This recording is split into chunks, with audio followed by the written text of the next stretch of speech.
sordid tales of how it all came crashing down. Welcome to The Power. This is part 4 of 7 in the Southland Tales breakdown series. In this episode, we're going to take a step away from the main story of Southland Tales and visit the screenplay that is found in the graphic novels and mentioned heavily in the film. The screenplay is titled The Power and is written by Krista Kapowski, aka Krista now. However, in the main story, Krista has convinced Boxer Santoros that he has wrote the screenplay and he will star in the film as Jericho Kane. Over the course of the story, different characters become obsessed with the power and it bleeds into their reality. I don't want to jump ahead into chapters 4 through 6 of the film, but as I talk about the power, you can make connections to things that happen to characters in the graphic novel and will happen in the film. I wasn't quite sure how to edit this video because I'm just talking about a screenplay, so this is going to be more of like a podcast video, so I hope you don't mind me just talking over a picture. One thing that I find interesting is that there's hardly anything online that delves into the power. I don't know if that's because it's kind of a side story that doesn't really affect the main story or what, but it was strange to me. The film synopsis on Wikipedia doesn't mention the script, and the synopsis on the graphic novels doesn't mention it either. Which is extra weird to me, because the book has 10 to 20 page sections that are just the screenplay. As we learned in the first 3 chapters, the book sets up a transition that gives us the screenplay. Overall, the script is 40 pages, so I'm assuming this isn't the full script. However, it's purposely written to be bad because In-Universe is written by a porn star, so I'm not exactly sure. It has an abrupt ending, which we'll get to, but there's a scene in the film that I will also use where they talk about the power. There's a scene where Boxer and Krista talk to Roland Taverner about Boxer going on a ride along to study for the film, and Boxer goes into a little bit more detail about it and reveals what happens to the great Jericho Kane. So without further ado, here is the power. This is the way the world ends. Not with a bang, but with a whimper. A police cruiser is driving down the freeway, and inside is Jericho Kane. He is one of LAPD's finest.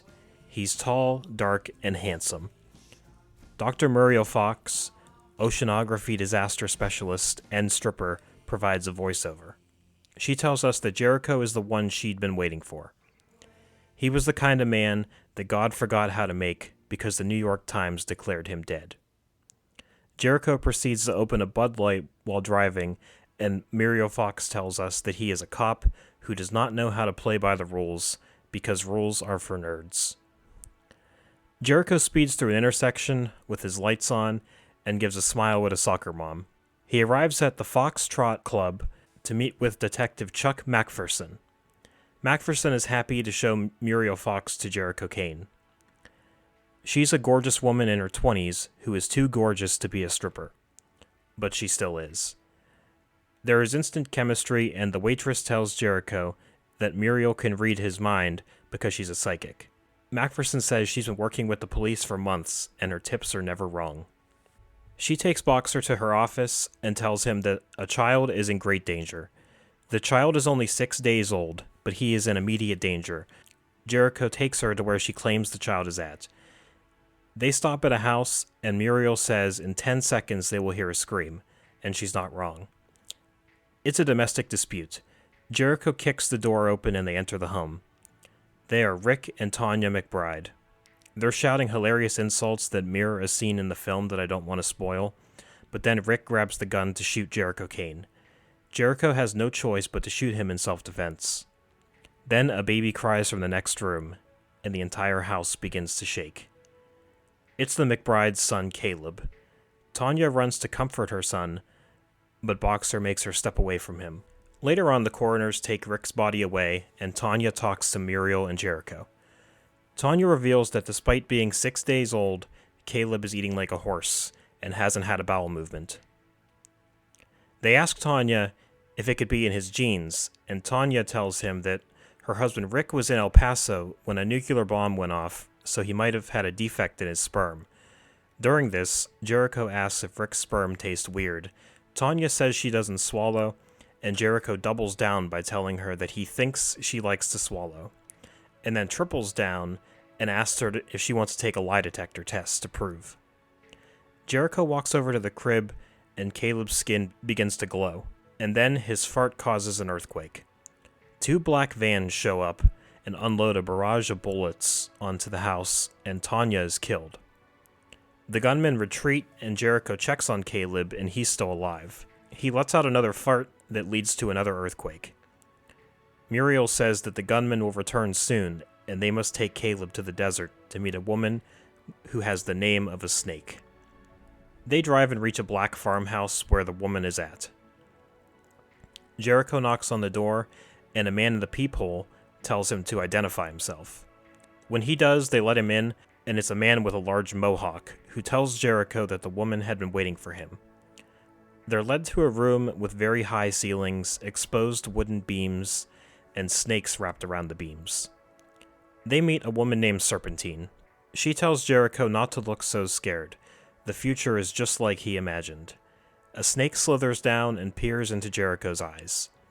Serpentine questions them about the child and asks if he has bowel movements and if he farts. Since the earth shakes when he farts, he is the Messiah. Serpentine asks to hold the child, and when she does, she begins to chant in Chinese. A boa swoops down and grabs the child and eats him. Jericho and Macpherson can't do anything because they're at gunpoint.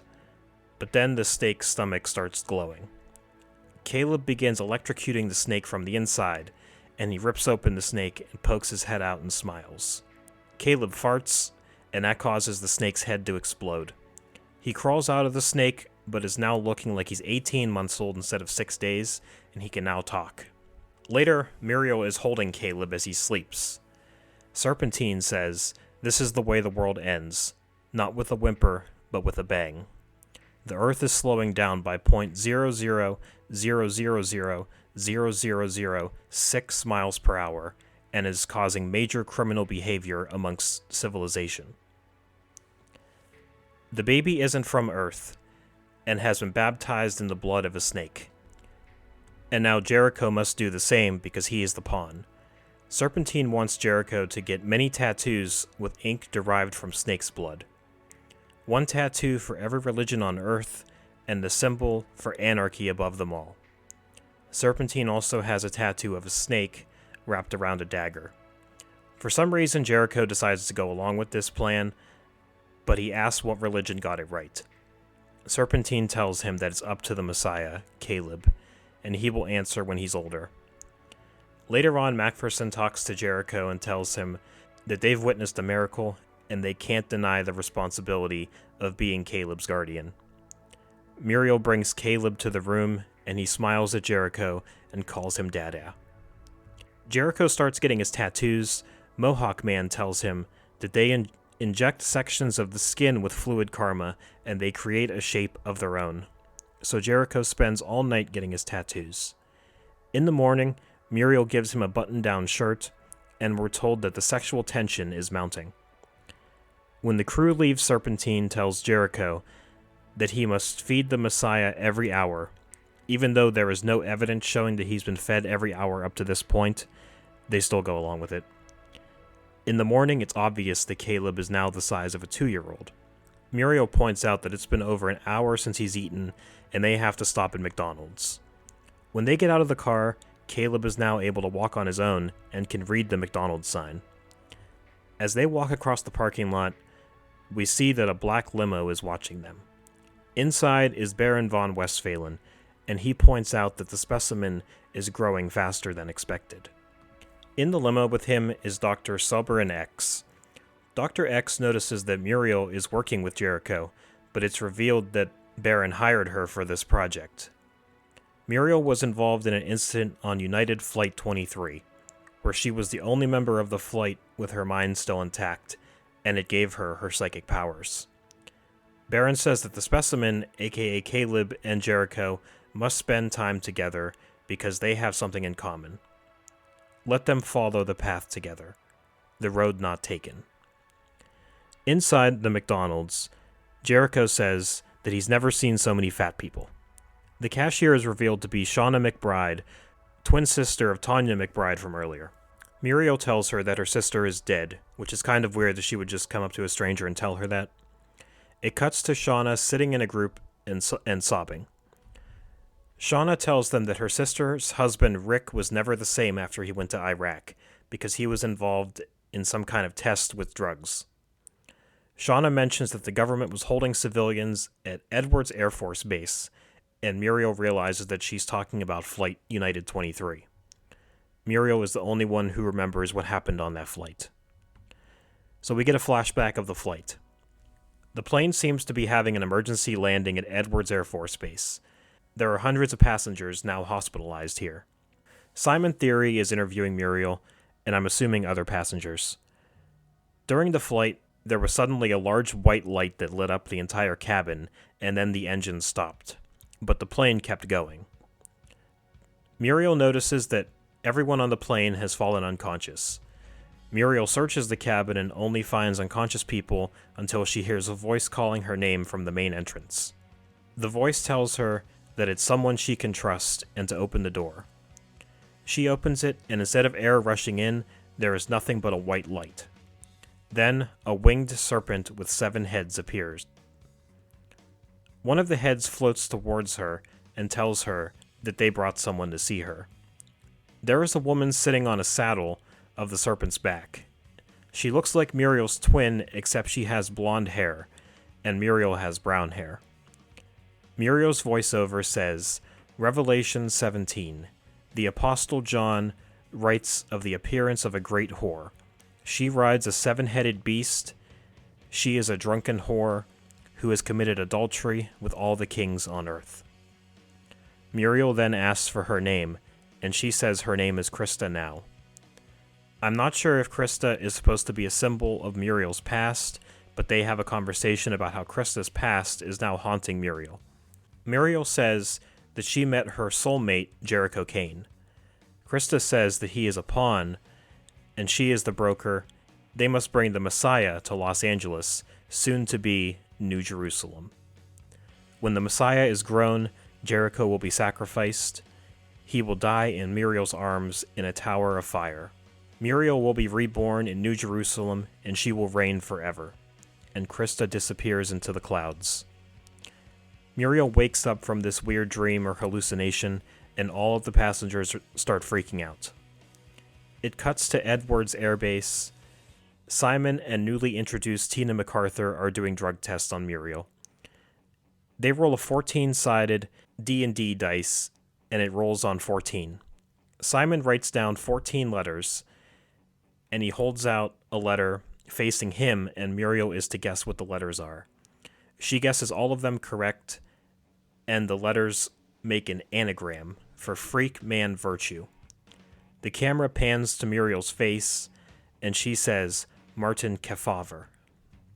Tina orders tests on Martin Kefauver and keeps Muriel under quarantine for a few days to do more tests. Tina finds a Martin Kefauver in Beverly Hills. He was on the same boat where the kid got shot trying to cross the border on a jet ski, which happens in book 1 of the graphic novel. Dr. Kunstler wants to put Muriel under hypnosis and tries to get her to decode the New Testament. Little do they know, Muriel can hear their entire conversation from the other room. We cut back to McDonald's. Muriel tells Shauna that this restaurant is a point of convergence and something big will happen here. Caleb is eating 10 plus cheeseburgers and Jericho is baffled. Caleb claims to have learned to talk by listening to Jericho. Muriel then senses that someone is coming, and they drive a black Hummer. And just then, one pulls into the parking lot, and out comes 19-year-old Martin Kefauver. When he's ordering his food, Muriel tells Shauna that he is the one who will pull the trigger. Martin approaches Jericho. They seem to have a normal conversation about Caleb being gross and burping. Muriel comes over and asks him his name, and Caleb takes notice to the name Martin Kefauver. Caleb lets out a hissing sound and white smoke erupts from his mouth. Martin seems paralyzed by the smoke, and the other people in the restaurant begin to vomit. Black vans pull into the parking lot, and masked men appear with guns. The earth begins to shake. Muriel tells everyone to hit the floor, and the men unload their guns on the McDonald's. As civilians are hit with bullets, Caleb walks to the front of the restaurant and raises his right palm, and a fireball erupts from it. Caleb shoots the van with fireballs and walks back to his seat with a demented grin. The earthquake continues and appears to detach the McDonald's from the ground. The restaurant begins to levitate. Muriel and Shauna embrace. Shauna joins her sister in the afterlife and is dead. Muriel locks eyes with Jericho, and he falls unconscious. And this is the last we see of the screenplay. And it's a nice connection because book 3 ends with Boxer passed out on the beach, and the screenplay ends with Jericho passing out. Like I said earlier, there's a scene where Boxer gives some information on the power. I'm not entirely sure how it ends, or how it jumped to these conclusions, but Boxer says that Jericho cannot stop the global acceleration, only God can stop it. But the New York Times said that God is dead. And then Jericho Kane dies in a tragic shootout in downtown LA, where he's whispering his theory to Muriel. And honestly, as of right now, that's all the information I have on this. As I go through the film, I'll try to see if I can connect some more dots and get more information on the power, because it is interesting how the characters from the script tie into the main story. And I honestly am very curious as to why Jericho died in a shootout and not in the Tower of Fire with Muriel. But that's going to do it for this episode. In part 5, we will finally get into chapter 4, which is the first chapter of the movie. The numbers are starting to get skewed, but hopefully you'll continue to join me down the road less traveled. Please tell me what you think of this story so far, and give me some of your theories on it. I'm very interested in hearing them. Anyway, I host a podcast called Santa Mira After Dark, where we talk about horror movies, or movies in general every week. We more so lean toward horror movies, but, we talk about any movie. So please check that out. I usually update on the community tab every time we post an episode. Please subscribe and like, because it helps get this series out there to reach more people. And I guess this chapter is different from the graphic novels. So this is the way the power ends. Not with a bang, but with a whimper.